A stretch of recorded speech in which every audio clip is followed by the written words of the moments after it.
Edição especial do Pode Isso Retrofit, porque hoje, tá? Vocês estão vendo num outro dia, mas a gravação é no dia de comemoração do aniversário da Retrofit. E aí, assim, a gente tinha que trazer um cara que é especial. Primeiro que é estrela, porque foi difícil, assim, pra gente amarrar, pra trazer ele aqui, assim, num dia, eu tive que marcar com 3 meses de antecedência. Foi mais ou menos isso. Bom, ele tem nome de príncipe, né? Então, o homem não é fácil.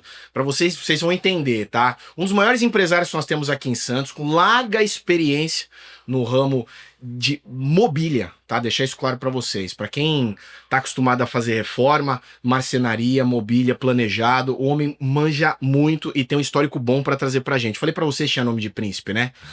Daniel André Diegues Alves, eu quase não consegui colocar, tá? Nosso grande amigo da Fábrica de Móveis Santista. Daniel, meu querido, obrigado mesmo por ter aceitado o convite. Nesse dia que nós estamos em comemoração, no dia da gravação, estamos em comemoração de 5 anos da Retrofit, então tinha que ser com você, né? Fico até lisonjeado, tô mais feliz ainda. Vou ver se eu entrego o meu melhor aqui pra vocês. Obrigado, de verdade. Acho que independente da questão profissional, se tornou uma amizade, né? Isso é muito legal. Como eu tenho muitos amigos que são clientes, né? Que eram clientes e viraram amigos. Isso pra mim também, a questão do relacionamento é muito importante. A gente tá aí há 55 anos, né, junto com a minha família, trabalhando dentro desse ramo, mas eu vou deixar isso para daqui a pouquinho. Só tenho a agradecer aí o momento especial que a gente tá vivendo hoje. Parabéns, né, 5 anos de empresa. Todo mundo fala que após os 5 anos, né, já passa 90% dos problemas, né, e o resto é muito recorrente, então vocês venceram uma coisa que, de fato, 70% das empresas acabam não vencendo, que são 5 anos dentro do mercado. E eu tenho certeza que essa empresa vai reverberar para sempre. Parabéns.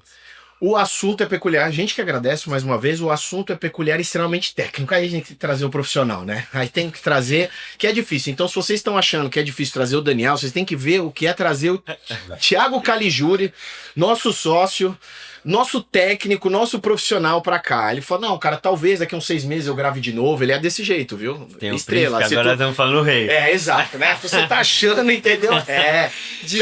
De 100 podcasts que foram gravados nessa sala, eu acho que é o meu terceiro. É desse jeito. Aqui ao meu lado, Thiago Caligiuri, meu sócio, meu irmão da vida, entendeu? Tá aqui pra nos comentários, mas não só nos comentários, que ele vai passar bastante coisa nesse bate-bola com o Daniel aqui. E aí, preparado? Pô, sempre. Ainda mais com o Dani aqui, cara parceiro, que você falou, amigo. E eu acho que a gente fidelizou uma parceria super interessante aí com a Retrofit. A gente já tinha trabalhado algumas vezes, né, com cliente final e agora aqui dentro da empresa. Cara, só agradecer, obrigado pela parceria e vamos junto, vamos fazer um bate-bola aí legal. Com certeza.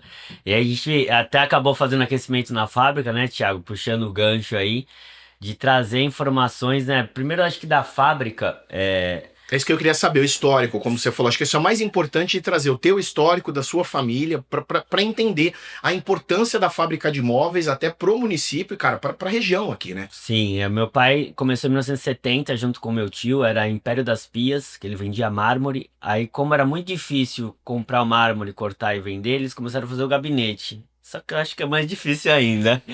É que na época eles tomaram essa decisão. Em 82, quando eu nasci, meu pai mudou o nome de Império das Pias para Daniel Decorações. E em 2013, quando eu vim para Santos, né, após a minha trajetória, sou advogado de formação, fui atleta profissional também, cheguei a ser campeão mundial de karatê na Espanha em 2000. Fui para São Paulo, fiz pós-graduação, mestrado, morei 4 anos na Austrália para aprender o inglês e voltar a ser presidente de multinacional. Acabei trabalhando na Google por 2 anos, como líder de operação no Street View. E meu pai teve um problema de saúde, ele acabou tendo um princípio de ataque cardíaco, quando foi ver a entrega de 2 obras, Thiago. Eu tô acostumado. E ele já tava 40 anos, Thiago. Entende? E aí, quando foi ver, eu tava de home office, porque a gente tava mudando do pátio da Juscelino Kubitschek com a Faria Lima pro pátio Malzone, aquele prédio incrível que tem aquela casa embaixo e o prédio em cima. Aí eles mandaram todo mundo home office. Eu já sabia que era isso lá em 2014. E eu fui socorrer ali, primeiro eu fui ver meu pai. E eram 2 entregas de obra, ele tinha administração violenta, não era nem agressiva, né? Então, era muito xingamento, era muito dinheiro, era muita gente, às vezes pouca parte administrativa. Eu subi nas 2 obras e comecei a fazer o checklist de obra. Não imaginava o que eu tava fazendo ali. Meu pai sempre me deixou muito fora disso, porque achava que essa parte de empreiteiro, marceneiro, pedreiro, era muita loucura e queria que eu fosse pro mundo jurídico, eu acabei indo por muito tempo. E depois desse checklist, identifiquei que tinha muita porta quebrada, dobradiça faltando, cor errada. Comecei a fazer o levantamento e fui intermediando. Depois dos 30 dias, a gente acabou recebendo, era um valor de R$ 70.000 cada obra, eram 2 obras. R$ 140.000, 12 anos atrás, 13 anos, é um valor, né, alto. Imagina lá atrás, para uma empresa tinham 4, 5, 6 marceneiros, dependendo da demanda.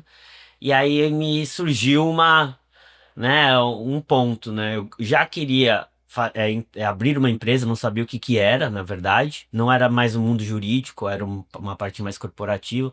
E vi as possibilidades, porque a cidade de Santos é a mais verticalizada do país, meu pai já estava há muitos anos no mercado.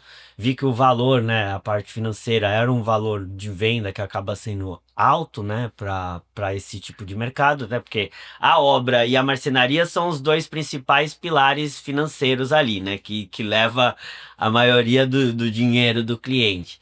E aí foi quando eu comecei a trabalhar junto com a minha família. A primeira coisa que eu acabei fazendo foi mudar o nome. Eu mudei para Fábrica de Móveis Santista, porque eu comentei, imagina, né? O cartão era um arco-íris, aí tava lá Daniel Decorações, Marcenaria do Davi, o site era Davi Decorações, aquela confusão. Um gabinete era uma mesa de cabeceira na mesa do Samuel, que era o projetista, e ele fazendo paintbrush. Lembra do paintbrush? Aí se entrega a idade. Ele fazendo móvel no paintbrush. Falei, não, e eu vindo da Google. Falei, não, deve ter algum programa, alguma coisa que diferente, facilite a né, vida dos caras.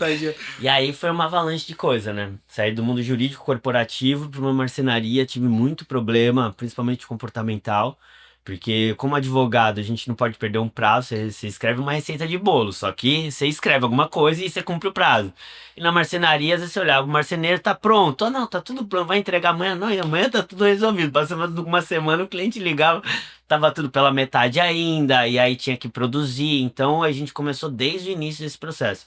E assim, era só madeira, era só compensado, não tinha MDF, não tinha MDP, tinham letras garrafais no contrato escrito isso, né? E falando que a garantia era de vitalícia, meu pai dava, pagava em 10 vezes depois da entrega. Era uma administração assim muito maluca. E então fortes emoções ali, e principalmente a parte da mão de obra. Porque eu também não sabia lidar, né? A gente vem do mundo corporativo, né? Vocês flutuam nos dois ambientes, mas vocês sabem o que eu tô querendo dizer, porque você comunica de uma forma diferente, né? Com a mão de obra em si. E aí eu fui conquistando, né, espaço, a mudança de showroom, a mudança de produção, né? E hoje, depois de 12, 13 anos à frente, a gente está 100% industrializado, né? Anteriormente não tinha nem. A gente comprava madeira, cortava, fazia todo o filete, parafusação, tinha seladora, né? Então era muito manual ainda, era madeira mesmo. E aí a gente entregava e instalava, e agora esses processos eles foram totalmente automatizados. Hoje eu sempre busquei fazer a bandura da minha empresa com empresas de alto padrão, empresas melhores que a minha. Então, no primeiro showroom que eu fiz, eu peguei uns modelos italianos, era um showroom diferente porque eram projetos e propostas de móveis de fora, né? E nesse showroom que a gente fez faz um tempo já, a gente pegou arquitetos aqui da região na época para fazer cada ambiente. E sempre tentando, de alguma forma, trazer a melhoria contínua, né? E essas inovações são importantes para ter uma agilidade na prestação de serviço. A gente já chegou a ter, dos 4 lá que eu comentei, quase 50 empreiteiros, quase 50 marceneiros no mesmo ambiente. Com máquinas industriais, computadorizadas, automatizadas, mas era um processo semi-industrial porque ainda voltava Isso tudo dentro da marcenaria. dentro da marcenaria. E foi quando eu quase quebrei, foi quando eu vendi mais, né? Eu cheguei a bater ali um faturamento que eu não consigo bater até hoje, mas você vende sem controle no bom sentido, E aí até o porque coração sofre também. muito. Porque você intermedia o vendedor, você intermedia o marceneiro, você intermedia o cliente, só que cada marceneiro acaba sendo uma empresa dentro da sua empresa, né?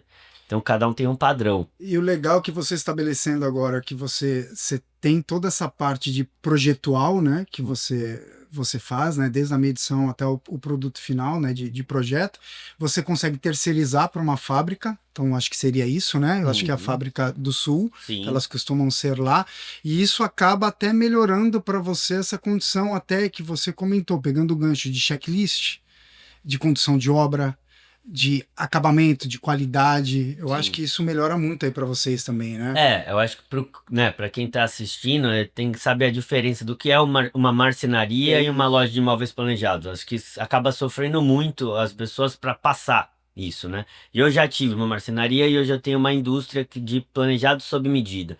Acho que a principal diferença, a marcenaria, ela é mega sob medida, milímetro a milímetro. O marceneiro vai lá, mede, e cada painel desse ele faz uma régua e faz uma escrita na mão, 1,80 m por 2,20 m, sucessivamente. Pega a chapa grande, corta manualmente cada chapa, depois fileta a lateralzinha, faz uma pré-montagem e entrega para o cliente. Só que a gente está falando num painel, é pequena escala. Agora a gente se fala num apartamento de 50 metros quadrados, são 4.000 peças. E ele vai cortar manualmente, o mesmo processo que ele vai fazer. Então é humanamente impossível você querer daquele marceneiro aquele acabamento perfeito. Porque ele vai acabar cortando uma peça maravilhosamente bem, a outra ele dá uma espada, porque a gente está falando de uma peça de 150 quilos. E até escala, né? Você tem um projeto, é uma coisa. Se você tem 10 apartamentos para fazer, você tem que ter uma empresa gigantesca. Aí você tem que ter vários marceneiros que vão pegando e cada um tem um perfil. Às vezes tem marceneiro que só pega projeto grande, porque se pega o projeto pequeno se enrola. E aí você fala, como assim? Se ele pega um apartamento, por que ele numa cozinha ele não se enrola? Então você tem que ver todas essas dinâmicas. Às vezes o cliente está dentro do local, porque o marceneiro vai lá, ele vai ficar na casa dele, vai ficar pré-montando, então é um marceneiro diferente do que um marceneiro convencional. E já a parte de montagem, quando a gente fala em indústria, é totalmente processual, igual você falou. Projeto, você já orça em cima daquele sistema que já dá o preço. Então você pegou uma madeirinha preta, amarela, azul, puxador, a gente já consegue ter o valor exato do que está acontecendo. Na marcenaria já não. Na marcenaria você olha assim, o metro quadrado é mais ou menos. Você tem uma base de custo ali. Né? Exatamente. Você tem 3x3, 3x3, 9. R$ 1.000 o metro quadrado. Mas Daniel, só tem uma gaveta. 9.000 metros quadrados. Tem 50 gavetas, 9.000. Não tem uma curidade, né? E às vezes até a parte de acabamentos. Aí o marceneiro pega 400 cores, mostra lá. O cliente fica vesgo, aí daqui a pouco ele acha que escolheu uma, mas era outra, porque essa cor ela não tá no sistema. Então acho que desde a parte do início, né, para quem for contratar uma marcenaria, tem que ser acurado para que possa ter o produto final acabado, né, daquele jeito. Porque às vezes o orçamento, quando a gente fala 80, 100, 200, 300 mil reais de valor, o marceneiro fala, não, me dá 200, tá bom. Só que às vezes 200 é o custo, e ele não conseguiu mensurar tudo aquilo, ele acha que vai sobrar um dinheiro no final da história, e às vezes parcela, às vezes o cliente não quer pagar porque não termina, então aí acaba ficando, e sem contar que o marceneiro acaba sendo dono da loja, ele paga o aluguel, ele faz o contrato, ele faz o projeto, ele faz a produção, ele compra o material, ele entrega, ele instala, ele some. Porque se ele tiver 10 clientes falando com ele ao mesmo tempo, é humanamente impossível. Então, se for contratar um marceneiro, veja se tem know-how para fazer projetos grandes, vê se tem maquinário para fazer projetos grandes, vê se ele já passou por aquela situação que você vai oferecer, porque uma pessoa pode ter a maior boa vontade do mundo, né? E eles, eu falo, é manual, mão de obra, né? Ele trabalha com a mão. Então a gente, né, trabalha mais com a cabeça. Então o bom dele é fazer, só que aí ele às vezes não é bom na parte da administração da empresa, da gestão de todo o negócio.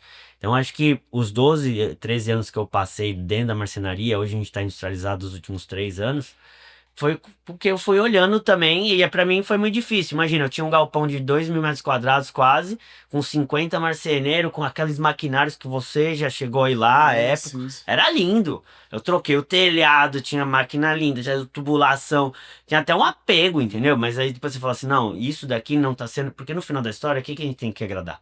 Nosso cliente. Ponto. É o cliente final. E isso não tava agradando o meu cliente final. Né? Eu não conseguia ter escala, não conseguia ter garantia de qualidade, eu não podia vender pouco porque tinha o custo fixo de 300 mil reais por mês, eu não podia vender muito porque também não conseguia entregar. E aí você tem que se contratar um pouquinho mais. E às vezes o mesmo cara que era bom, maravilhoso, que estava lá há 30 anos, fazia uma loucura dentro da casa do cliente. Então isso tudo a gente foi aprimorando e hoje é sistêmico. O liberador, né, que vai até agora a casa após a venda, faz as medidas finas, a gente é rigoroso no caderno executivo, tem que ser pessoalmente, tem que parar para dar atenção, porque ali a gente sabe que hoje é o problema maior. Eu brinco, se a gente mandou para nossa indústria, foi errado, volta errado. Dificilmente foi algum problema da máquina, né? Um problema de máquina é bobeira. Às vezes o dobradiça vem furo do outro lado, é uma coisa assim, ou eventualmente uma batida no transporte, mas a indústria é bem acurada. Agora, esse processo manual e de humanos dentro do segmento é que é o mais importante. Então, as validações que você faz dentro dos apartamentos que a gente desenvolveu, ali com certeza você pega coisa que você não imaginava. Muito detalhe ali que a gente só vê realmente quando o caderno está pronto. E é o que acontece aqui na Retrofit também, no nosso escritório de arquitetura. A gente só libera uma execução, início de execução de obra, quando o projeto ele está bem redondo, ele está pronto. Quando já tem elétrica, hidráulica, construir e demolir, a iluminação, forro de gesso, os 3Ds, tudo redondinho, porque eu não vou ter retrabalho durante o processo obra. Isso acho que acontece com vocês lá também, né?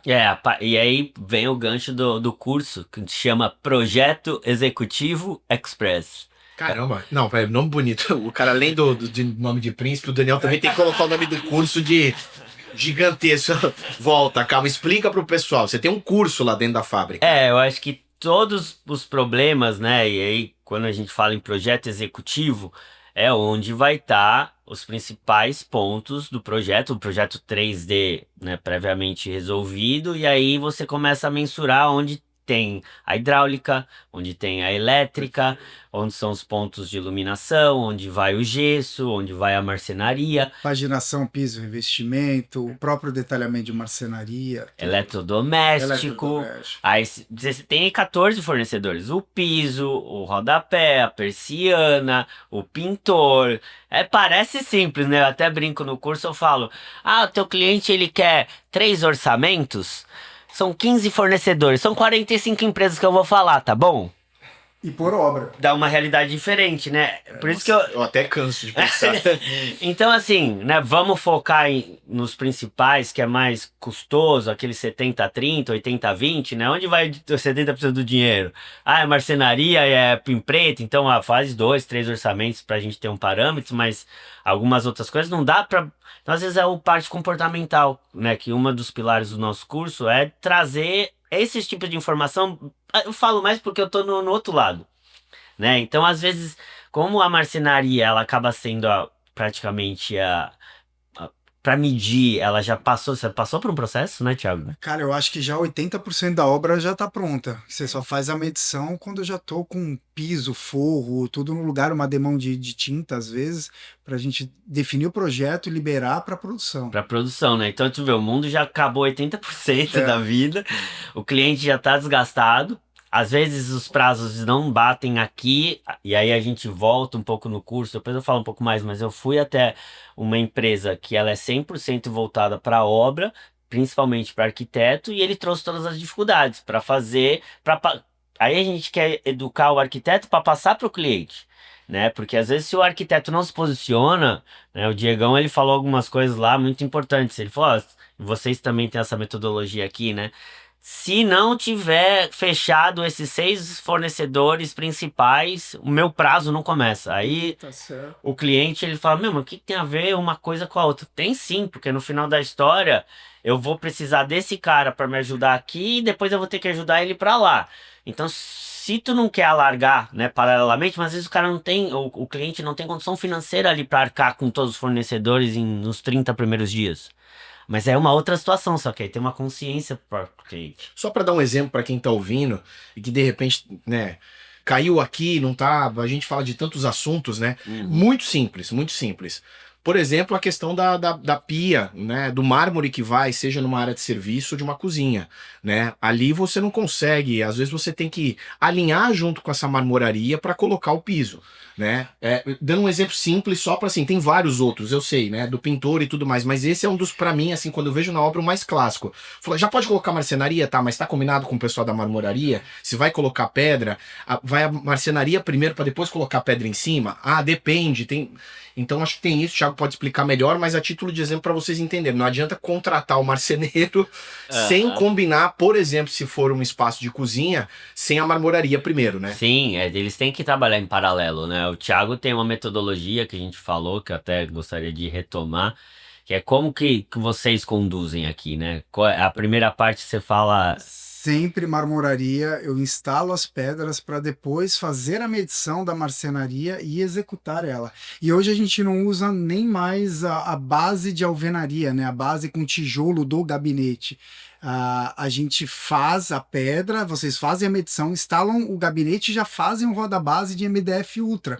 Que isso facilita muito, não gera tanto erro, né? Porque eu já tive muitas situações de que foi me passado, 15 centímetros de altura com recuo de 15, de 12, e às vezes não, precisava de 16, 17, às vezes tem um desnivelamento. Vai ter que contar essa, hein? Vai ter que contar essa. Não, deixa, porque assim que é bom, pra todo mundo saber que é real. Ele é humano, ele não parece, mas ele é humano. Muito bom. Desnivelamento no piso. E às vezes, cara, é real. Você tem um desnivelamento de 1 centímetro, já te dá um detalhe lá na frente que você não consegue nivelar o teu armário. E ali no roda-base, esse roda-base de MDF Ultra, você já consegue fazer o ajuste, já vem pronto de fábrica.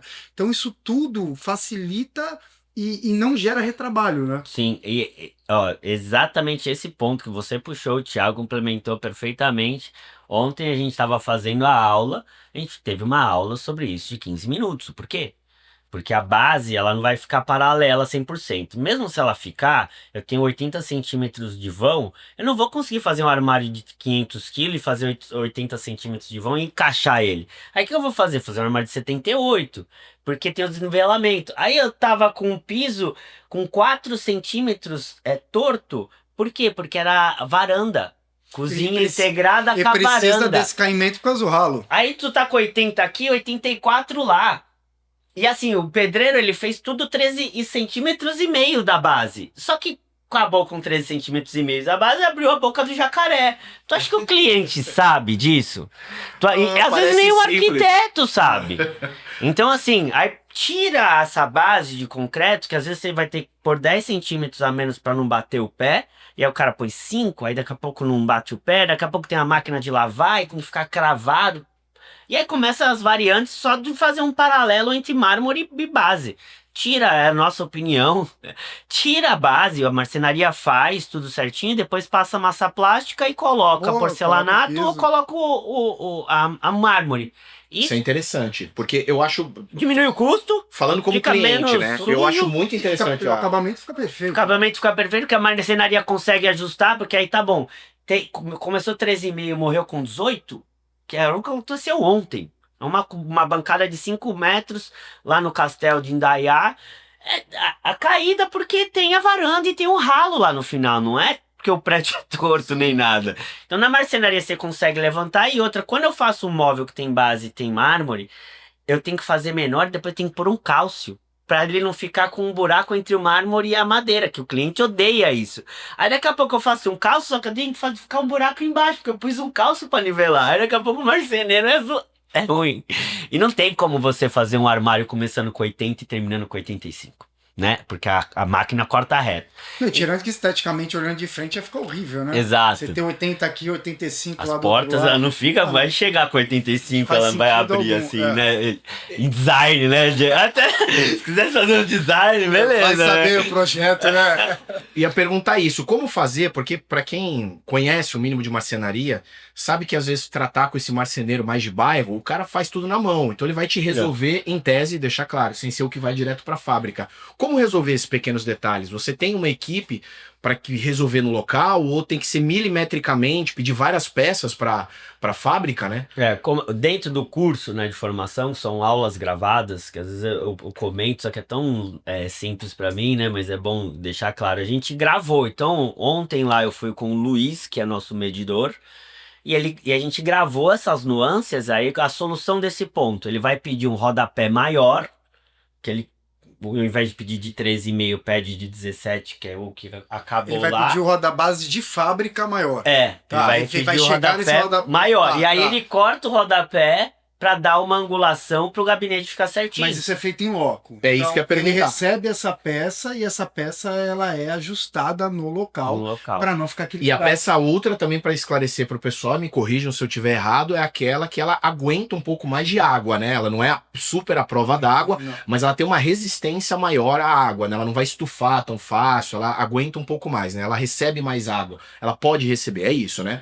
Então, eu fui na Duratex, que é a empresa de 8 bi de dólares, né, de faturamento anual, e é a maior empresa onde que trabalha há bom tempo, SCA, Todeskine, eles compram tudo o material da Duratex. Eles que trouxeram o MDF Ultra, que é resistente à umidade, ele não é à prova d'água, Não. Sim, resistente à umidade. resistente Isso. à umidade. Tá. Se- Por isso que depois a gente calafeta e isola ele com porcelanato Mas faz muito sentido. ou com a pedra, eu digo roda base, porque é o lugar que você vai lavar ali e vai estar constante água, né? E mesmo se você colocar o ultra ou não ultra, se eventualmente tiver contato, né, e se for um contato contínuo, vai apodrecer, independente se fosse com maru, IP, jacarandá. Sim. Ponto. Que é a madeira de lei, a melhor do universo. Se tiver uma água contínua, ela vai apodrecer. Demora mais tempo uma, a outra demora menos tempo. Se uma coisa eventual molhou e secou dentro da parte do rodapé, tem que fazer a calafetação através do silicone ou da massa plástica e você sobe com um rejunte e coloca o porcelanato ou a pedra. Beleza, resolvido. Se foi alguma coisa, ela vai secar, então ela não vai também se desfazer, né? O material que a gente usa não vai acabar se desfazendo. É que esse MDF específico, ele tem 20% de maior resistência e durabilidade com o contato com água do que porque ele tem uma química verde, por isso que ele fica verde, é uma resina verde. E aí o MDF normal não tem, só que se tu comparar o MDP com o MDF Ultra, o MDP ainda tem menos absorção de água. do que Caramba. Tu tá entendendo? E às vezes o cara olha e fala assim, o MDP é o aglomerado. Aí eu te explico no curso também. A mesma coisa você falar que o aglomerado de 1970 é o Fusquinha de 1970 e hoje tem o New Beetle. Então, assim, não tem cabimento. tecnologia é totalmente diferente. Resina é totalmente diferente. A madeira que vai dentro do miolo do MDF, hoje a gente fala em Duratex porque é a líder do mercado. A madeira é eucalipto, é mais dura. Tem madeira que é pinus, é mais mole. Então, pinus é 1/5 do valor da eucalipto. Então, por isso que às vezes tem MDF e MDF também. Aí daqui a pouco o processo de produção. Tira a casca, joga numa centrífuga, no MDF você vira um pozinho. Esse pozinho com contato com uma resina vira um colchão, como se fosse uma espuma. Fica desse tamanho.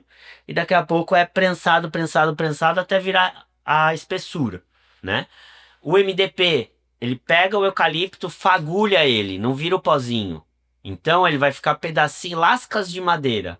E vai ter mais resina, vai ter menos madeira e mais resina. Por isso que é um pouco mais em conta. E faz o mesmo processo. Faz o estufamento, aí vem a parte do colchão, aí faz a prensa, a mesma coisa. Se tu prensa 8/10, é como se fosse não ter porosidade interna. Tem MDF que é 3/10, ou seja, ele não prensa tanto, ele não tem tanto material. E, Então, consequentemente, a umidade ela entra bem Você mais falar, fácil. cria vácuo, é isso? Cria A vácuo. umidade, aí você fura o negócio, ele vai com a fricção do dia a dia, porque a engenharia da marcenaria é a mais complexa dentro da obra, ponto. Você pisa no porcelanato, você liga e desliga uma luz, mas a marcenaria você mexe todo dia. Você movimenta, a madeira também movimenta. Então, isso tudo reverbera para uma qualidade de produto. Hoje a gente só usa o material da Duratex dentro da nossa indústria porque a gente tem esse discernimento. E ferragem também. Você tem que ter uma ferragem super boa para também não te dar problema, né? Porque Sim. toda hora você tá abrindo e fechando, empurrando. Então você tem que ter a parte de ferragem extremamente sólida. Segundo ponto, né? Você fala um processo de madeira, onde vai mais insumo, a parte de ferragens. Cara, hoje em dia, se você compra uma ferragem que tudo é da China, ponto. Mas se pega uma chinesa de terceiro, quarto escalão, que você vai pagar um pouco mais barato, aí você vai ter problema. Mas as ferragens FGV, que é italiana, Raffaele, que é italiana, a Blum, que na verdade é o Alconcourt, né? Mas tem uma outra também que é austríaca, que é muito, muito bacana. Só que o que que acontece? A Blum, ela é uma ferragem alemã, austríaca. Austríaca. Ela é vendida para as grandes indústrias. Então, temos a Unicasa com mais de 1.000 franquias. Como é que é o contrato que eles compram? Será que compra pouco? 1.000 franquias no Brasil, uma indústria, tá na Bolsa de Valores. Então, o preço fica bom. E aí eles têm um marketing porque são 1.000 franquias no Brasil inteiro falando sobre essa ferragem que é de excelente qualidade. Quem tá no varejo, a minha fábrica, ela não é uma indústria desse tamanho, é uma fábrica.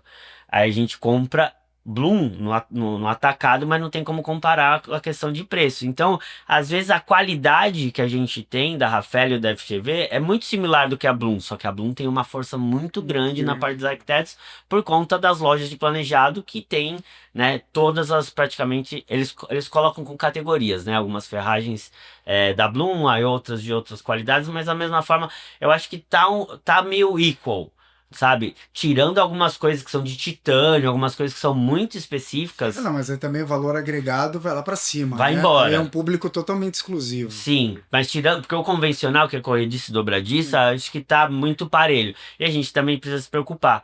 E na parte final, né, acho que a automação, e aí eu também no curso eu explico um pouco sobre o processo de produção, como é que produz a marcenaria, como comentamos, como produz a parte industrial, né, que é esse envio do link, que na verdade para eles chega um e-mail, eles abrem e fecham as gavetas para ver se não tem nada muito complexo, eles não mexem, mas só faz um pré-check, manda pro PCD e separa as chapas, aí começa a cortar as chapas e vai para parte do estoque. O Promob ele tem todas as ferragens, as quantitativos, e daqui a pouco começa a cortar, filetar, parafusar, e do outro lado o estoque vem com todas as ferragens e aí faz o montante, entrega na casa do cliente hoje nos ambientes, né? Então, vou fazer só entrega a cozinha e a sala. Entrega a cozinha, deixa tudo na cozinha, entrega na sala, deixa tudo na sala. Isso vai otimizando, né? E vai, a peça da sala não tá na cozinha. Pode acontecer? Pode, mas é ínfimo. E antigamente era uma entrega só. Às vezes deixava tudo na sala e daqui a pouco, ai meu Deus do Nossa, é céu. uma confusão. Entendeu? Então, isso tudo eu fui de alguma forma quebrando, né, o estigma. Foi muito difícil. Imagina pro meu pai, né? Quando eu comecei, eu senti isso, eu tava com 5, 6 anos, tava indo para um direcionamento. Só que a parte financeira é complexa, não por falta de venda, não por falta de entrega, de dedicação minha, mas porque por isso que ninguém escala a marcenaria. Você não vê uma marcenaria. Eu queria ter a marcenaria Fábrica de Móveis Santista, eu queria ter a melhor marcenaria do país. Esse era o meu objetivo, no meu plano de ação era isso. Só que a melhor deve ser uma boutique. Tem que ser uma coisa boutique. E que Pequena, terceiriza toda essa parte de produção. ou se você for falar de artesão mesmo, né, de marcenaria convencional, igual nós comentamos, tem que ser Ah, não, aí é boutique, é bem exclusivo, pequeno, né? com valor agregado alto, que às vezes o isso. cliente... Porque a gente sabe, né, o que é feito à mão é muito mais caro. Se a gente vai para um detalhe de um carro, numa Mercedes, numa carteira, num sapato, num acessório, num relógio, tudo que é feito à mão é 10 vezes mais, mas a marcenaria é meio ao contrário, né? Mas é por conta da falta de organização e da parte intelectual de administração de empresa do marceneiro, que é o contrário. Porque de fato, se fosse fazer um serviço de mega qualidade, pagando o preço justo, ele teria que ser até mais caro do que às vezes entendeu? Mas aí teria que ser aquela coisa, não dá pra... É 120 dias. Hoje o tempo também, né, Thiago? Sim. Hoje a gente produz uma mesa 30 dias. Você quer 10.000 mesas dessa? 30 dias. Eu vou dormir, aí eu acordo daqui 30 dias, essa mesa tá 30 dias para dar, por exemplo, uma quantidade dessa que Qualquer você falou? uma. Qualquer quantidade, Qualquer porque uma. hoje a produção é dentro de uma... E é lindo ir numa fábrica. Quem tiver oportunidade, os arquitetos, a maioria já foram. É muito legal ver essa logística e tudo isso funcionando dentro da fábrica, é incrível. Então, é o que o Dani tá falando. Então, se você quer 10 mesas dessas, 50 ou 100 mesas dessas, você vai ter o prazo igual. Igual. Porque lá, e às vezes até teve uma situação, eu fiz um escritório de 2.000 metros quadrados lá em Cubatão, 2 andares, e liberou tudo. Voltou com menos tempo. Aí eu falei, que loucura. Ela falou, não, porque quando entra um pedido muito grande, para tudo, entra aquele e sai. Agora se entrar um pedido, uma cozinha, uma sala, são 80 fábricas de móveis no Brasil inteiro que compram hoje da nossa indústria, né? A gente produz para outras empresas também, porque eles estão focados na produção, na qualidade do serviço. 90% é mulher. Então elas ficam passando o paninho lá, até as chapas para colocar nas máquinas, tirando a primeira chapa, todos são mulheres. Até no primeiro corte são mulheres. Então, assim, o processo é totalmente diferente. E aí você entra, a industrialização, ela faz com que eu tenha segurança, tranquilidade. Uma vez que o e-mail foi mandado correto, do caderno executivo assinado da maneira adequada, a minha garantia que vai voltar é muito grande de prazo. Mas os 30 dias a gente fala quando chega o e-mail lá, né? Na indústria. Quando é aprovado aqui, Quando o caderno é assinado, aí dá a revisãozinha e manda o e-mail. Chegou lá no e-mail, porque eles têm 3 carretas que vêm pra cá, pra região. Então às vezes vem até antes, ou às vezes vem 5 dias depois. Mas nada que interfira, né? E como que a gente vai dar essa agilidade na mão?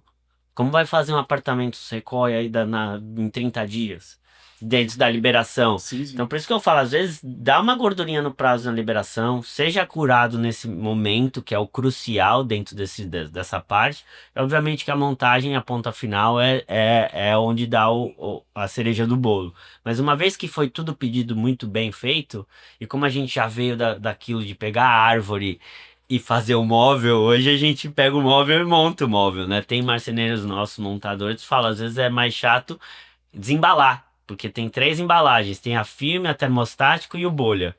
E aí tem as proteção de cantoneirinha, então o cara tem que ficar desembalando peça por peça, porque é chato, né? Dá Não mais falar trabalho desembalar do que a do que montagem ficar do próprio montando. móvel. Entendeu? A desembalagem, até no nosso curso, a gente vai fazer, fez aula de montagem, vou fazer uma curso de Promob também, Legal. que não tem no mercado. Eu tenho Vai do começo, então, o pessoal entender.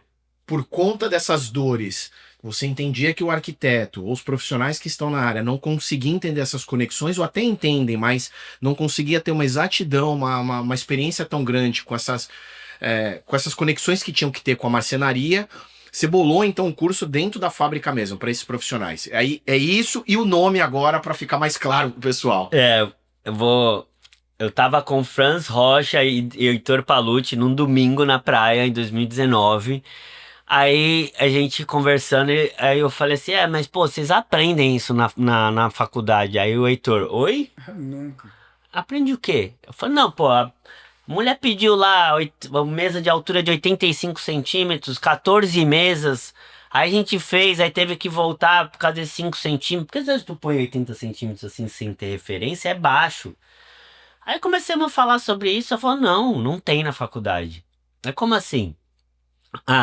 Vocês não aprendem as medidas de marcenaria na faculdade? Não tem. Vocês aprendem, mas e a marmoraria? Aí eu ficou numa conversa ali, eu identifiquei que a parte dos fornecedores de arquitetura de interiores, eles não têm uma base dentro da faculdade. Até aí tudo bem, eu fiz direito, só que eu tive 3 anos de direito civil. Eu vi, eu senti. Eu trabalhei com juiz dentro de processo civil, então eu tive conhecimentos fora dali e deu match. Outras coisas, direito ambiental, direito marítimo, eu tive 1 ano, nem lembro, mas eu tive. Aí começamos a questionar isso, né? Como que o profissional, ele pega o timão, a batuta do negócio, para orientar, né? Então, se a gente tem um arquiteto que trabalha como fotógrafo, ou tem outra profissão e está fazendo uma migração de carreira, não teve oportunidade de fazer um estágio no escritório, aí como que ele vai tocar a obra da avó dele numa cozinha?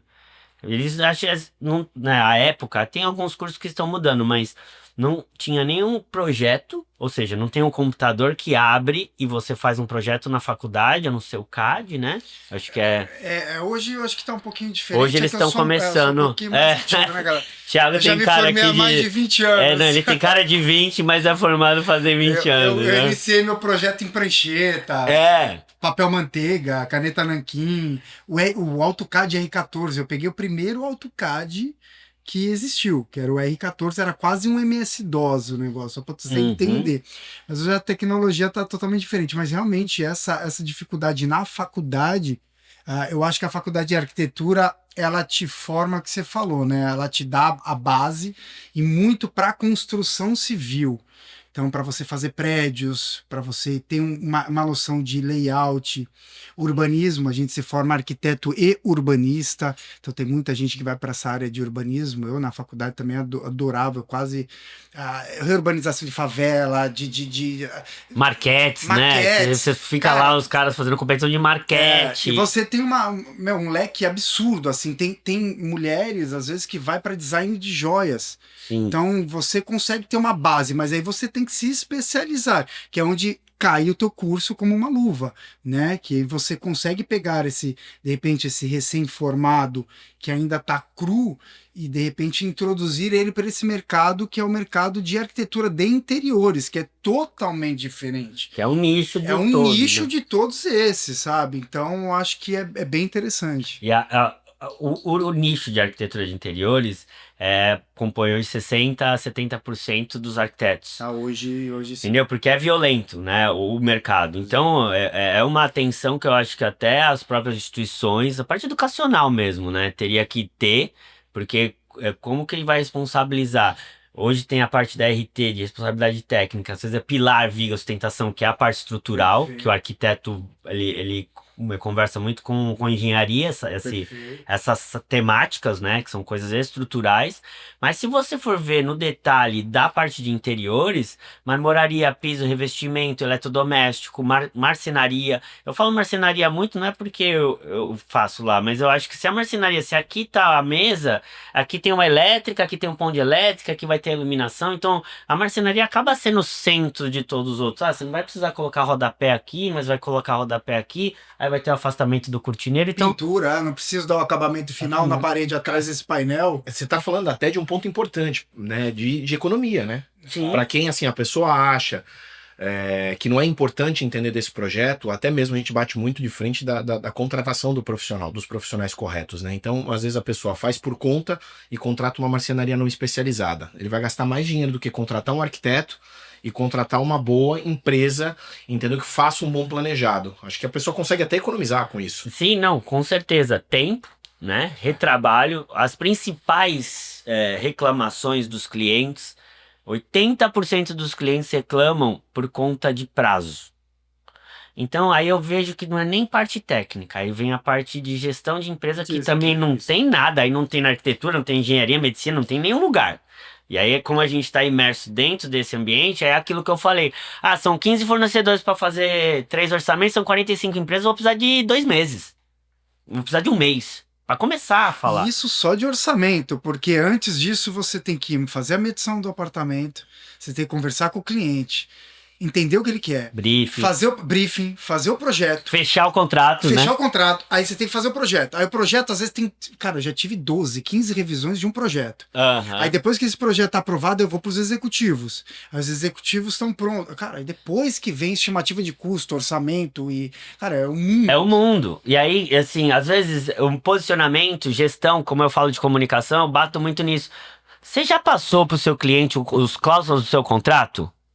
Fala assim, se tiver revisão, vai demorar mais uma semana, eu faço até a 3ª revisão, porque o cara tá na 10ª. Sim. Aí vai ter que pagar 10% a mais cada revisão, eventualmente.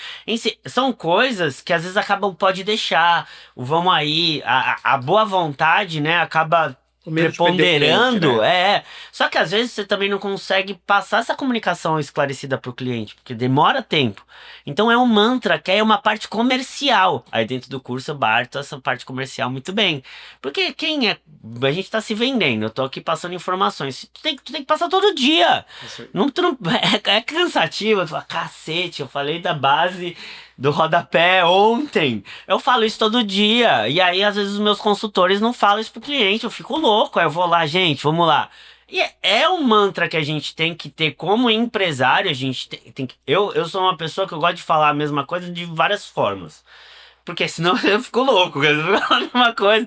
Mas cada um tem que ter uma metodologia e lembrar disso. Pô, você tem que passar o contrato pro cara. Você tem que falar, é assim, é assado, é cozido. Aí o cara vai começar a ter uma melhor consciência, né? E às vezes, não, mas eu quero começar amanhã, né, que tá o pedreiro. Eu lembro de uma frase da Roseli, dentro do curso também tem. Ela fala que na Europa ficava 1 ano e meio, 2 anos para fazer um contrato de uma obra pública com um projeto bem estruturado. Aí daqui a pouco, 8 meses de execução. Aqui a gente tem 1 semana de projeto e 3 anos na obra.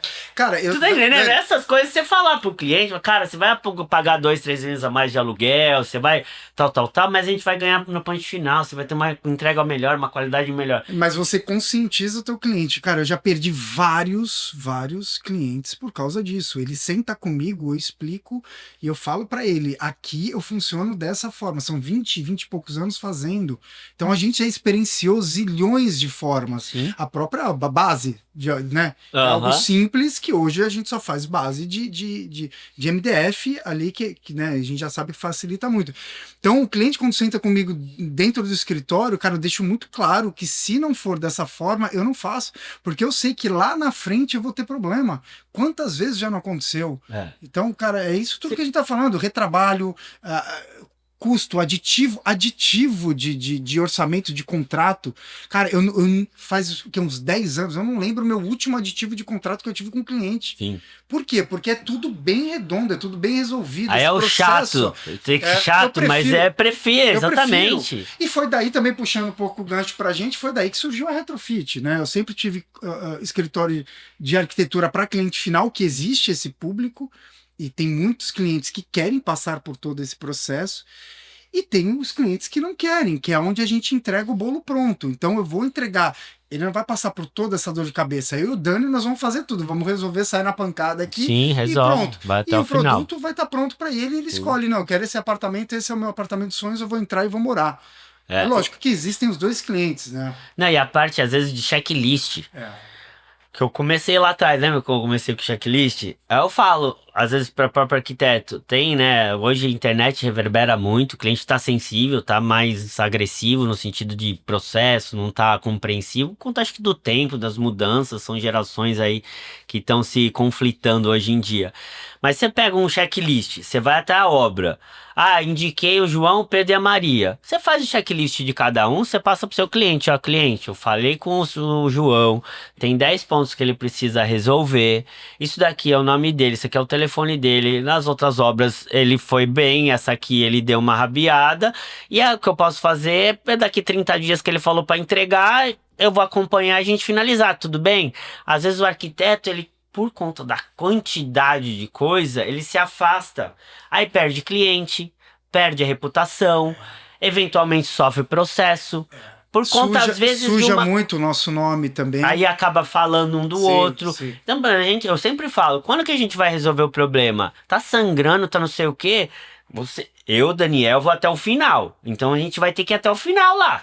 Então vai como? Vai sangrando ou vai melhorar esse caminho, né? E só vai resolver um problema quando ele é bem periclitante, quando você vai dar as caras. Não adianta, se você ficar acuado, né, o negócio parece até que reverbera e fica até maior. Sim. Às vezes não sei o que, daqui a pouco foi ver minha regulagem de gaveta, não sei o que. Algo simples. Vamos lá, ver, puta, isso aqui vai ter que trocar. A gente teve lá o negócio do teto do Muxarabe. A Kellen, puta, aconteceu, não ficou legal, o menino pensou do jeito. Troca. Beleza, a vida que segue, ó. Tiagão, troca, daqui 30 dias vai ter o prazo, vamos pegar os caras mais ninja, é um projeto diferenciado, e resolve. Não adianta, agora se tu fica aqui, daqui a pouco um teto de Muxarabe acabava reverberando a obra inteira, porque às vezes o cliente vai abrir o lavabo quando chega no apartamento maravilhoso, não olha um negócio legal. E às vezes o custo daquilo, pra nós, né, e o tempo não é tanto, é mais organização. Aí vem a parte que até a Gabi ajuda a gente também dentro do curso, que é a parte CRM, que é a parte de prazo, que é a parte de organização de sistema, que aí todos os clientes têm cada movimento que cada um faz, vai colocando lá, porque às vezes o cliente se perde no tempo, te liga, onde é que tá minhas coisas? Teve um cliente esse ano aí, me ligou em julho, a móvel tá entregando, não tinha nem medido. Eu falei, fala lá com o arquiteto. Mas- Aí tu fica numa situação... Mas como é que... Ah, porque ele não conversou com o arquiteto. Então, Como é que ele faz essa pergunta Mas ele pra tá lá você? também vendendo e trabalhando. Eu até entendo, entendeu, Dom? Porque eu também sou empresário. Então, assim, eu entendo que às vezes ele tá lá, pô, passou 6 meses, fechei em janeiro. Em julho, onde é que tá meu móvel? Nem mediu. Ai, meu Deus do céu. Cara, mas vem muito também dessa primeira conversa com o cliente. Exato. Cara, na primeira conversa eu abro tudo. Eu falo, aqui o bolo funciona dessa forma. Aham. Eu vou primeiro fazer isso, depois aquilo, os prazos, eu já dou mais ou menos uma ideia. Demora tanto tempo para fazer projeto. Ah, mas 2 meses. 2 meses para fazer projeto, mas tanto tempo para iniciar, fazer estimativa de custo, mas tanto tempo para iniciar a obra. A marcenaria lá na frente, depois que tiver 80% da obra pronta, vai demorar mais uns, já jogo 40, 60 dias. Mas é isso aí. Cara, e aí ele Porque já tem começa- que o executivo, o cliente quer saber quando tá terminado, ele não quer saber. E aí ele aí ele começa a maquinar, ele vai, cara, ele sai da minha reunião já sabendo, cara, é uma obra de 6, 8 meses. Que puto da Acabou, vida, mas eu tô acabou, aqui, putinho acabou. aqui, ó. Legal. Eu tô... Mas, Dani, Não, eu tô falando mas, Dani, sério, porque às vezes a gente tem expectativa de 2, 3 meses, mas o outro por quê? falou Porque que o dá. mercado Mercado, estabelece claro. isso. Ele vai no fulano lá, que vai falar, eu te entrego em 2 meses. É. Aí, cara, o cara vai fazer em 8, 9, 10, 1 ano, acabou, cara. Sujou. O Exato. arquiteto ali já tá com aquele rótulo. Mas não, se você conscientiza esse cliente, acabou, cara. E são processos internos, e processos É, internos de processo empresa, interno. né? Então, e como às vezes o arquiteto é um só, então também não passou nada disso porque ele não tem. Então, eu acho que o curso, ele pega a parte de gestão, pega a parte de comunicação, que eu acho que é fundamental, né? Porque às vezes, pô, e eu falo, Thiago, não só arquiteto em formação, mas às vezes tem o efeito manada. Igual eu tenho um marceneiro que é, às vezes, a época, agora eu não tenho mais marceneiro, mas tinha marceneiro que tava 30 anos, só que fazia eu falo, não, faz um gabinete aí, parecia um Transformer. O cara de fato devia estar 30 anos, só que ele ele é ruim, então ele pegou efeito manada. E aí eu já vi, por conta da quantidade de anos que eu tô no mercado, de um cara que começa a trabalhar com um cara que é ruim, aí daqui a pouco ele começa a trabalhar sozinho, aí ele continua ruim. É assim, então às vezes se o arquiteto, e normalmente o escritório de arquitetura, ele também criou do zero. A comunidade de ecossistema de arquiteto trocando informação, isso também não é só privilégio de não ter na arquitetura. A maioria dos lugares não tem. Às vezes até em fornecedores. Hoje um dos principais amigos meus é o Cecel, que é dono da Tendence. E ele que me deu... Ele que pegou um dia e falou, Daniel, muda pra planejado, você vai se matar. E foi a virada. Foi ele que falou. É. Então eu sou devoto ao cara. Eu fiz faculdade de Direito com ele e eu ajudei ele a passar na ordem. Ele falou, eu nunca mais vou esquecer. Então, tipo assim, então são coisas que a gente vai se ajudando e é um cara que tá 3, 4 anos no mercado. E meu pai tá 55 anos. Então, eu acho que o mercado, se ele fosse mais, de alguma forma, unido, entender. E aí tem a parte da verticalização da educação dentro das empresas, né? Então hoje tem a XP, né, que aqui flutua esse nome por aqui, né? Então tem a Infomone, a XP comprou a Infomone e aí tá vendendo, teve época de mês de faturamento que teve mais faturamento vendendo curso online do que na própria bolsa. Então tu imagina, isso hoje em dia é um potencial dentro das empresas, vocês também eu acredito que tem muito a possibilidade de verticalizar a educação. Dentro do nome ficou incrível, porque é um nome que pegou, né, dentro do mercado, é uma coisa falar Bombril, fábrica de imóveis também não é por nada, mas eu acho o nome bom, porque o que você faz? Uma fábrica de imóveis, né? Bom nome. E o retrofit é uma palavra que é estrangeira de alguma forma, mas acho que as pessoas conseguiram entender, né? E até um conceito que a gente comentou que ia falar sobre retrofit, a diferença, né, o Thiago, do house flipping, que é pegar o apartamento e dar uma pintada, meio que não mexer muita coisa e acabar resolvendo, e vocês de fato fazem o retrofit que é mais complexo o retrofit, né? Perfeito. O house flipping, ele é mais a perfumaria, né? Então, de repente, a gente fazer uma curadoria ali, achar um apartamento que ele já está quase pronto, né, e ali a gente dá um pente fino e já coloca ele rápido para uma revenda. O retrofit, ele já vai além, né? Então é o que a gente sempre fala, a gente troca toda a estrutura do apartamento. Às vezes o layout do apartamento, ele não é mais o mesmo. Então a gente muda toda a estrutura interna do apartamento, criando mais suítes. Acho que as 3 suítes que vocês comentaram Eu até depois vou confessar aqui, off, que eu copiei essa ideia. Depois eu quero saber qual é o resultado, que vocês sabem todo até o resultado final, né? É que são Da valorização em si. É fato, são 5 anos fazendo isso, então a gente já está no mercado, a gente já bateu a cabeça algumas vezes, a gente já entendeu qual que é o nosso produto, o nosso cenário ideal para uma revenda mais rápida e ter essa liquidez. Uhum. Então, não seriam 3 suítes, né? Se a gente tem um apartamento com 2 quartos, com 3 quartos ou com 4, a gente vai criar todos eles como suíte. Entendi. Então, essa é entendi. a sacada, né? Entendi. Se você tem 3 dormitórios, às vezes, né, tem um apartamento grande, 3 dormitórios com uma suíte, nós vamos fazer 3 suítes. Entendi. E hoje a gente está integrando também, mesmo que o apartamento seja pequeno, a gente está colocando um lavabo. Então, a gente faz uma mágica lá, além das suítes, a gente coloca o lavabo dentro do apartamento, que eu acho que agrega muito valor e essa revenda e essa liquidez para a gente é muito maior. Acho que a parte que é interessante para englobar o que vocês estão falando do que é retrofit, e aí pegando o do que o Thiago falou, acho que primeiro tem um conceito de reaproveitamento, né? O conceito de retrofit ele vem há muito tempo. Você falou da questão estrangeira, ele tem uma. A gente já falou isso num outro podcast, vou repetir aqui, que tem um episódio muito bom com o professor Vitor Valente, que ele traz um pouco Ele da vai história desde a da Bauhaus. do Bauhaus, exatamente, que é a escola de Foi a arte, primeira escola. que é referência, que fala sobre a questão do reaproveitamento. Então você tem uma questão, quando a gente fala de retrofit de reaproveitamento, isso é interessante, mas o que o Thiago pontuou é assim, aquele apartamento da década de 60, aquele imóvel, aquele edifício da década de 50, 60, ele tinha um objetivo, certo? Você precisa às vezes transformar aquele imóvel para que ele seja contemporâneo não só na parte estética. A parte estética da Escola da Arte fala sobre isso. Ele tem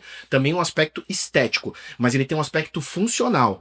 Então o que o Thiago está colocando? Poxa, naquela época não era tão interessante ter um monte de banheiro. Uhum. Seja por uma questão de limpeza, pode ser isso, mas que não se chamava atenção. Hoje é uma necessidade, pelo número de pessoas que vão frequentar aquele imóvel, né? Porque há uma necessidade do mercado hoje. Hoje os cômodos antigamente, eles precisavam ser um pouco mais confinados, tinha um aspecto da empregada doméstica, né? A pessoa que era do lar e tudo mais. Residia dentro do imóvel. Você não tem isso mais, então você gosta dos ambientes mais amplos. Então você precisa readequar, retrofitar ele para que ele esteja de forma mais contemporânea. Então o retrofit vem com isso, né? O próprio banheiro. Hoje é muito difícil eu deixar um banheiro de serviço, porque não se usa mais. Hoje é muito difícil da gente fazer uma cozinha sem ser integrada. Antigamente existia a cozinha, a copa e depois a sala. Então eram ambientes totalmente individualizados.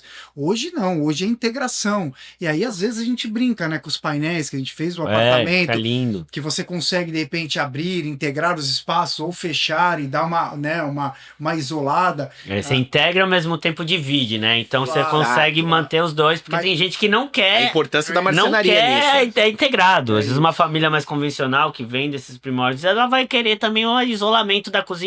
E às vezes não é porque não quer ter interação, às vezes porque tem uma pessoa que trabalha para ela, uma colaboradora, e às vezes quer ter uma privacidade com a família de um outro lugar. Que eu também, né, no nosso dia a dia, né, a gente acaba escutando, fala, pô, a gente olha muito a gente, só que o cliente é único, né? Cada um tem um universo dentro do mundo. Ah, não é por isso, é que às vezes tem uma pessoa trabalhando lá e, pô, não é tão confortável quando você tá morando dentro da residência, tem alguém que não é da tua família dentro da residência. Então, por isso, eu acho que essa sacada de vocês do fechamento, de estar aberto quando quiser e ao mesmo tempo fechar, é complexo. É complexo. É difícil pra fazer? É difícil, mas é uma realidade. E né? acaba sendo um coringa pra gente, né? Porque é o que a gente sempre fala, a gente não sabe qual que é o cliente final que vai comprar o apartamento. Sim. Então, cara, a gente tem uma tela em branco, principalmente a gente de arquitetura, né? Eu pego aquele projeto ali, uma tela em branco pra mim, mas e aí? Quem vai comprar esse apartamento? Máximo de possibilidades. E, cara, e tendo... É Lúcia, aquele filme, Matrix.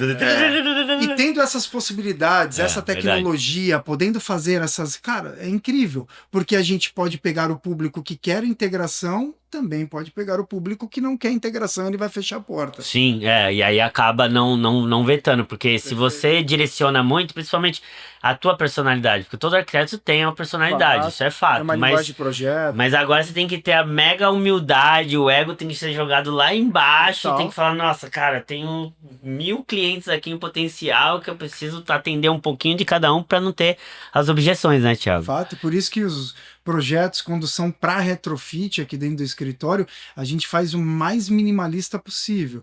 E aí eu foco, lógico que é a minha base, né? Aquela arquitetura e o design da década de 50, do modernismo, que era pedra, era madeira. Isso, cara, é atemporal, isso nunca vai sair de moda. Então a gente usa muito. Você vê aqui no escritório, cimento queimado, madeira, pedra, acabou. Você vai ter aí um projeto para 50, 100 anos. Quem chegar aqui vai estar moderno, vai estar novo, né? Se você quiser mudar alguma coisa, você coloca uma cor, coloca um quadro, você consegue brincar. Sim. Então... E eu até queria comentar aqui com vocês, aproveitar, que é um outro sonho. Às vezes as coisas vão acontecendo e a gente começa a plantar lá atrás, aí daqui a pouco acontece agora. Ah, não, é sorte, né? Aquela danada da sorte. É a sorte. É a sorte. Eu, dentro dessa parte educacional, como eu falei, já vem desde 2019, aí eu, né, fiz esse lançamento do curso de formação com o Joel J, a gente validou no MEC, então foi uma vitória no mês passado, a gente tem a O validação. curso que vocês têm está validado no MEC. Qual é o nome do curso? Projeto Executivo Express. Ótimo, ó, nome aí para vocês e é voltado principalmente para qual público? Arquiteto, design de interiores, projetista e as pessoas que têm interesse em desenvolver a sua obra e ter um conhecimento. Às vezes eu falo até do cliente final, porque se ele tem um conhecimento disso, ele consegue compadecer um pouco mais de N coisas. Isso. Que aí às vezes ele vai falar, pô, esse marceneiro, esse marmorista, ele tá cobrando 50 pau a menos, mas pô, vou deixar ir lá na marmoraria dele. Deixa eu ver se o cara já fez 2 coberturas que tem 3 cozinhas e vai conseguir me entregar o Decton que tá com 650 euros o metro quadrado e ele tá me cobrando a 300 reais. Aí, entendeu? Porque o cara também tá colocando, quando é um carro, é um apartamento, parece que o cliente ele faz a imersão. Agora dentro de obra ele tira o pé, paga caro, fica pé da vida, né? Porque tá gastando dinheiro, tu também tem que se divertir, né? Que eu falo pro cliente final, tu tem que se divertir, tu tá comprando um negócio pra você. O teu ambiente é que compõe tua vida, 60% da gente é composto por ambiente. Se aqui fosse sem iluminação adequada, com uma acústica ruim, ninguém tava suportando tá aqui, se deixar a gente fica aqui até amanhã à noite. Então é ambiência, é escritório, onde você tá trabalhando, é onde você tá vivendo. Às vezes as pessoas fogem da casa e vão pra outros lugares porque o ambiente tá inadequado. E é engraçado que o pós-pandemia trouxe muito isso. Eu ia falar, deu um valor, né? O preço, tudo é caro, né? Mas o valor aumentou. Aumentou muito. Que a pessoa, de fato, precisava de um home office. Eu fiz até uma campanha, a gente fez um sorteio de um home office completo, foi uma menina de Campinas que ganhou. Tinham 10 fornecedores e durante a pandemia eu fiz um cruzamento. Manda uma foto de um cantinho favorito e eu pegava o arquiteto e o arquiteto fazia a foto do cantinho favorito para aquela pessoa, assim, sabe? A gente tem essas ideias aí que acaba dando certo. E uma delas que a gente vai realizar agora, eu quero convidar com vocês aqui ao vivo aqui, né, no nosso podcast. Eu tenho um projeto também que é de premiar os arquitetos por conta de categorias, por conta de projeto. Não por conta de outras questões comerciais, que tudo também é válido. Eu acho que assim, uma vez que você está premiando um profissional que ele tem o seu destaque, tem que ver qual é a métrica que vai ser elaborada. E eu acho que a parte da métrica de categoria, o que seria a categoria? Apartamento, projeto de casa, projeto de escritório, projeto de prédio, novos talentos, que são os que estão estagiando, que estão dentro da faculdade. E um projeto sustentável para a cidade. E Dani, projeto não obra, né? Projeto. Imagem 3D. Coisa que você olhou daqui para trás e fala, puta, que projeto que eu posso participar? Então, eu quero convidar aqui o Thiago. O evento vai ser no Sheraton, dia 22/10, das 14 às 10... Pronto, já tá na agenda. Das 14 às 22 horas, a gente vai ter 6 palestras. Vai vir pessoas de peso palestrar, que aí é uma parte da educação, que aí, né, é um momento também educacional ali, de falar de gestão, falar de inteligência artificial, falar de marketing estratégico, falar de comunicação, oratória, palestra. Palestra, quando a gente fala, quando a gente tá no microfone, quando tá numa câmera, as pessoas, né, acabam tendo problemas com isso. E hoje é uma realidade. Se a gente não se comunica através da internet, a gente tá meio que fora do mercado de alguma forma. E no final da história vai ter essa premiação. Então, pelo fato, né, da gente desenvolver isso junto, eu quero que você escolha um projeto seu dentro dessas categorias, né? E aí você vai fazer uma collab com a gente, tem uma plataforma, o nome do evento chama Arc Digital. Aí a gente vai fazer uma collab com as fotos do teu projeto dentro da sua collab. Aí vai ter dois momentos de votação. Uma por votação popular, quanto mais compartilhamento, curtida ou comentário, você vai direto para a final. E vai ter uma banca julgadora que vai pegar outros 2 projetos e vai avaliar para ir para a final. Aí na final, até a gente estudou isso muito, peguei uma metodologia da Eletromídia, que o Caio, ele também faz as premiações através de voto popular e tal, então eu queria ser, de alguma forma, dar possibilidade, né, para todas as pessoas, porque aí, independente se for o Thiago, ou se for o João, ou Pedro, a Maria, vai ser projeto. A comunidade é sua, então você vai retrogerir essa comunidade e no final da história vai ter uma banca jogadora, porque às vezes tu tem uma comunidade muito forte, mas teu projeto não é tão bom. É tão bom, pelo menos você pode ir na final, mas na final, aliás, provavelmente você não vai passar. Que legal. E 2 projetos que vão ser eleitos e vai ser, aí a gente vai ter, tá esperando aí 100 arquitetos, né, dentro desse prêmio. Vai ser dia 22/10, tô compartilhando com vocês, o seu convite tá feito, você vai estar lá, não com o teu projeto, porque tu não projeta, mas tu vai lá tomar uma, beber e acompanhar. Estarei lá. E o Gian também, né, que é um querido também, amigo nosso, quero que esteja lá junto com a gente nesse dia, e o Thiago e a Bia também, né, As que meninas, eu Bia, quero conversar sim, com elas Lu. também, aí depois a gente finalizar aqui pra ver se elas têm interesse de colocar ou através da Retro, ou eventualmente elas têm projeto pré-retro, né? A gente vai colocar um projeto da Casa Retro, a gente vai escolher e manda pra vocês. E vai colocar lá a Gabi aqui também, ela sempre ela fica ali, mas ela que faz tudo. Ela fez uma landing page, é só ter o link, vai ter o apoio da prefeitura, fora de clubes, entendeu? Então é uma coisa que é bem interessante porque é para agregar, Sim. né? Então, e até outras empresas de planejado estamos juntos. É engraçado falar, né? Mas que tá ajudando dentro do projeto, e é um projeto que tem o apoio aí, a realização da Prefeitura Municipal de Santos. Cara, incrível, parabéns. E se Deus quiser, vamos ver o Thiago lá no palco, se Deus quiser vai ser campeão, né? Porque os projetos o cara tem.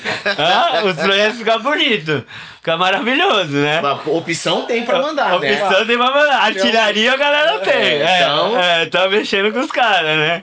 Mas aí vai ser bem interessante, então já fica o convite aí.